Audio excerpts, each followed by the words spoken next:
Hi friends, అందరూ ఎలా ఉన్నారు? నేను బాగున్నాను. నా పేరు కామేశ్వరి. ఓకే, ఈరోజు ఒక కొత్త నా ఉద్దేశం ఏమిటో మీకు చెప్పాలి, మీతో షేర్ చేసుకోవాలనుకొని నేను మీ ముందుకు వచ్చాను అనమాట. ఏంటంటే మన ఇంట్లోనూ చిన్న చిన్న పార్టీలు, బర్త్డే పార్టీస్, చిన్న చిన్న ఫంక్షన్స్ చేసుకుంటాం కదండి. అప్పుడు చాలా వరకు వేస్ట్ అవుతుంది. పర్యావరణాన్ని కాపాడాల్సిన బాధ్యత మనలో ప్రతి ఒక్కరికి ఉంది కనుక ఎంతో కొంత మనం చేయాలనుకున్నది చెయ్యాలి. అయితే ఏంటంటే చిన్న చిన్న పార్టీలు, ఈ పిల్లలు వస్తారు చేస్తారు, టిష్యూ పేపర్స్ అనేవి మనం కొంటాము. ప్రతి ఒక్కరూ ఇష్టం వచ్చినట్టు వాడేస్తారు, నలిపేసి పడేస్తారు. దానివల్ల డస్ట్ పెరిగిపోతుంది. అందుకు నేను ఏం చేయాలనుకున్నానంటే, చక్కగా నా దగ్గర క్లాత్ ఉంది. ఆ క్లాత్ని నేను కొంచెం ఇలాగ హ్యాండ్ కర్చీఫ్స్ కుట్టానమాట. కుట్టి నీట్గా ఇగో చూసారా, ఇలా జిగ్జాగ్ చేసి పెద్ద సైజు ఇలా చేశానమాట. వచ్చిన వాళ్ళకి ఇలాగ భోజనం పెట్టినప్పుడు ప్లేట్తో పాటు మనం ఒక్కొక్క హ్యాండ్ కర్చీఫ్ ఇచ్చామనుకోండి, టిష్యూ పేపర్స్ బదులు చక్కగా వాళ్ళు భోజనం చేసి ఇవేమొచ్చి హ్యాండ్ తుడుచుకోవడానికి అన్నిటికీ బాగుంటుంది. వచ్చిన వాళ్ళు గబుకుని కొందరు మర్చిపోవచ్చు, హ్యాండ్ కర్చీఫ్ తెచ్చుకోకపోవచ్చు.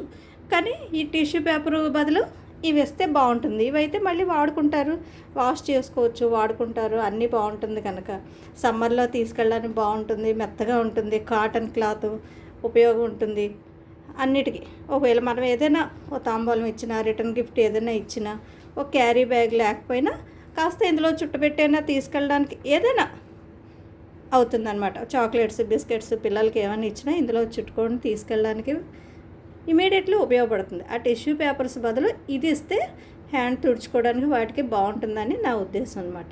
కాస్త అందంగా ఇలా ఉంటుంది అని చెప్పి నేను ఇలా డిజైన్ చేశాను, కలర్స్ దారాలతోటి. చూసారా?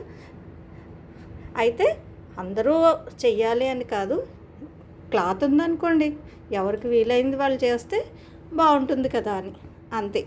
నెక్స్ట్ ఇలా ఖాళీ ఉన్నప్పుడల్లా మనం చేస్తాం అనుకోండి, ఎన్ని అయితే అన్నీ. నాకు ప్రస్తుతానికి ఇగో ఒక 50 ఐటమ్స్ అయ్యాయి, 50 హ్యాండ్ కర్చీఫ్స్ అయ్యాయి. మా బాబు వాళ్ళు ఏవో చిన్న పార్టీలు చేసుకుంటున్నారు, వాళ్ళు దాంట్లో ఇచ్చామనుకోండి సరదాగా తుడుచుకుంటారు, భోజనాలు పార్టీలు చేసుకొని తుడుచుకుంటారు, వాష్ చేసుకుంటారు, బాగుంటుంది కదా. అందుకనమాట పాపం ఇలా చేయడానికి మా అబ్బాయి ఎంతో కష్టపడ్డాడు, నాకు హెల్ప్ చేశాడు. అది ఫ్రెండ్స్, ఈరోజు నేను మీతో చెప్పాలనుకున్నది. మీ అందరికీ నచ్చింది అనుకుంటాను. అయితే ఏంటంటే ఎవరి దగ్గర వీలున్నంత వరకు మీరు అలా చేశారనుకోండి, ఏ కాటన్ క్లాత్ ఉన్నా, పంచులు ఏమున్నా సరే నీట్గా కాస్త కుట్టేసి ఇస్తే బాగుంటుంది. ఓ రిటర్న్ గిఫ్ట్ ఇచ్చినట్టుగా సరదాగా ఉంటుంది, అంతే. అది నా ఉద్దేశం అనమాట. మీకు నచ్చింది అనుకుంటాను. మీకు నచ్చితే లైక్ చేయండి, షేర్ చేయండి, సబ్స్క్రైబ్ చేయండి. Thank you.